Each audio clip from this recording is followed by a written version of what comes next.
नमस्कार मंडळी. आज सकाळीच उठले, आंघोळ वगैरे केले आणि लवकर रेडी झाले, कारण आज माका जायचं होता लिंगेश्वराच्या देवळात पाया पडाक. तर आता लिंगेश्वराकडे जातोय म्हणजे बेल तर आपल्याला लागणारच होतो.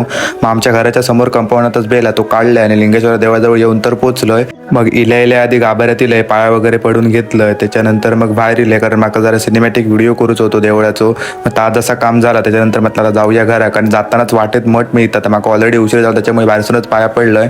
आणि तसाच मंडळीनं आपल्याला जायचं होता पत्रिका वाटू, कारण आता चुलत बहिणीच्या माझं लग्न, त्यामुळे त्याचा भाव आणि मी पत्रिका वाटलो. आणि वाटतं कधी 12:30 वाजले समाजलाच नाही. मग संध्याकाळी मग अचानक देवगड कट्टावरसून ऑर्डर आली फोटोशूटची. मग त्याच्यासाठीच गेले, हळद होती. मग गेलंय, फोटो वगैरे काढलंय आणि रात्रीचे कधी 11 वाजले काय समजलाच नाही. मग काय मी माझी स्कूटी घेऊन दिलंय, म्हणजे भावाची. मग स्कूटीक मारले, स्टार्टर आणले घराकडे. डायरेक्ट दुसऱ्या दिवशी व्हिडिओ सुरुवात केलंय, कारण दुसऱ्या दिवशी होतो बहिणीचं साखरपुडा. मग आका जरा येऊ उशीरच झालो, कारण 4चा टायमिंग होतो आणि मी गेले 4:15. का सगळी मंडळी येईल, पण कार्यक्रमात काय सुरुवात नाही झाली.